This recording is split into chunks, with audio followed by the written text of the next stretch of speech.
A lot can happen in 100 years. Trials and triumphs. Moments of crisis and courage. Over the tumultuous and sometimes trying course of the 20th century, Holy Family Institute has responded to the changing needs of society through its commitment to helping children, preserving families, and strengthening communities. Join us now as we celebrate Holy Family Institute's first 100 years.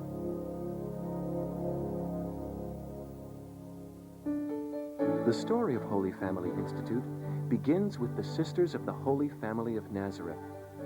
The Holy Family Sisters dedicated themselves to serving the needs of the church and society with a particular emphasis on promoting the unity, fidelity, and integrity of the family. In 1898, the sisters were serving the parish of St. Stanislaus in the Pittsburgh Strip District and purchased a home and property in the beautiful suburb of Emsworth. The tranquility of the sisters' retreat was disrupted in 1900 when a fire left 3 children orphaned. Father Caesar Tomaszewski, a Holy Ghost priest, asked the sisters to care for the children at their Emsworth retreat. Thus, out of a tragedy grew a blessing which would continue to touch the lives of generations of children. My fondest memories, the way we helped the children, how we got them to care and know that we loved them. I liked it there because I knew that I was helping somebody. I was helping these children. Father Tomaszewski served as the superintendent of Holy Family until 1915, when Father Francis Retka was appointed to the position. Dedicated sisters served as child care workers, teachers, cooks, and even tended the grounds. Over the next 23 years, Father Retka and the sisters worked tirelessly to modernize the Institute, adding buildings, expanding programs, and hiring staff with specialized training. Father Retka decided he was going to pay the working boys a salary, which he did. And he gave us $1 a week for spending money, and he saved the other money for us when we left the home. And that's what he did. When I left, I got a bunch of money. He always gave us credit what we did, and anything we did, he was very nice to us, in the dormitories and everything. Father Retka was great. He was my hero. After Father Retka's death in 1938, the sisters themselves served as administrators of the Institute from 1945 to 1965, guiding it through years of change and growth. Throughout its history, Holy Family Institute has offered services in response to what is taking place in society. In 1965, St. Paul's Orphanage of Crafton was merged with Holy Family. Father Ray Wojtkiewicz was appointed executive director with the mandate of transforming Holy Family from an orphanage to one of Pittsburgh's premier treatment facilities for socially and emotionally disabled children. He was a wonderful person, great person, really caring, really sensitive to children. He really knew what to say and what to do. He really could read a child's mood better than anybody I'd ever met. Not only was he a professional person, but he was a very warm and loving man. Oh, without a doubt, Father Ray was the greatest man in my life that I've ever known. After Father Ray's death in 1975, the sisters developed a continuum of care at Holy Family, ranging from residential treatment and group home living to supervised independent living and specialized foster care. From at least a dozen communities battled the flames and heavy smoke. Property damage estimates range from $1 to $3 million. On July 23, 1984, a devastating fire destroyed Holy Family's main building where most of the children lived.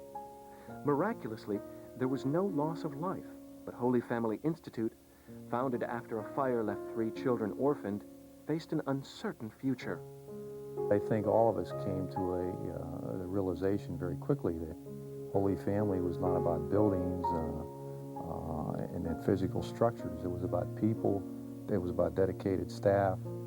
It was about a program that had obviously been very successful for a number of years. In its tradition of turning tragedies into triumphs and facing crisis with courage, Holy Family Institute designed and created new family-style cottages, reflecting its philosophy of responding to the changing needs of society's children and families.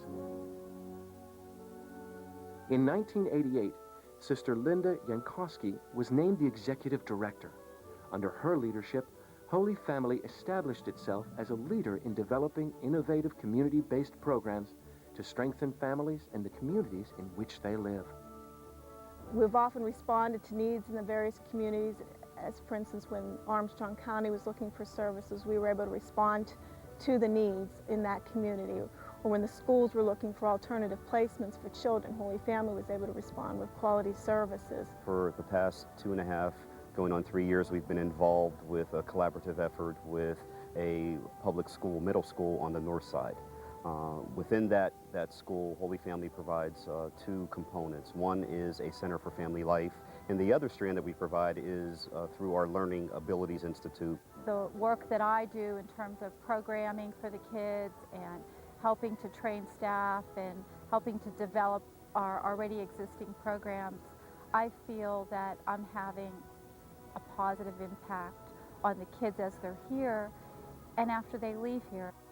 With the vision of reaching further into the community and to at-risk children and families, a series of initiatives were established, including the In-Home Family Services Program, a special education day school, an alternative education program, school-based mental health services providing individual and group counseling opportunities, an energy assistance program with the Duquesne Light Company, psychiatric outpatient services, a counseling program specializing in family therapy, and Big Brothers Big Sisters in Armstrong County.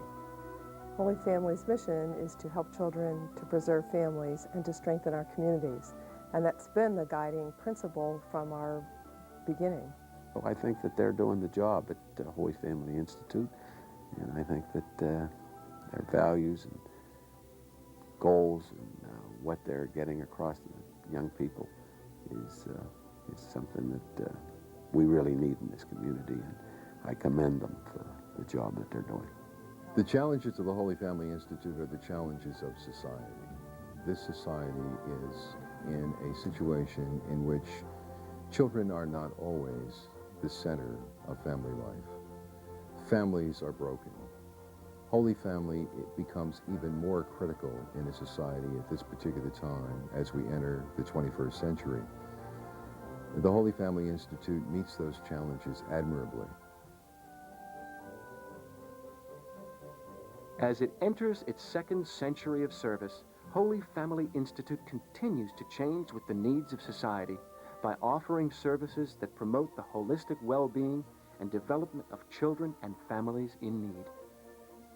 A cornerstone of this vision is Holy Family's Institute for Learning Abilities, a program providing research, treatment, and teaching services in the area of cognitive function disorders and learning disabilities in children and adults of all ages. The Institute utilizes the Belfons method, a dynamic approach to the treatment of learning disabilities that has yielded significant improvement in the learning capacities of children and adults. ILA and what ILA does is integral to Holy Family's mission because everything that we do is predicated on the concept of growth. I mean, that's what we're about. That we seek to provide a transformative experience to both children and families. And a large part of that transformation is going to be dependent on how able a learner a child is. Turning trials into triumphs, challenges into opportunities, and facing the future with confidence. I think for us, the future will be much like our legacy has been, to be ready and available to meet the needs of the community, of society, and the church as they come up. That's the biggest reward that's ever happened for me, just to see a kid smile, just to hear him say thank you. Where there is despair, Holy Family brings hope. where there's sadness, Holy Family brings joy. And where there is failure, Holy Family brings success. It's a magnificent institution. A lot can happen in 100 years. And at Holy Family Institute, we look forward to our second century of service with faith, hope, love, and courage.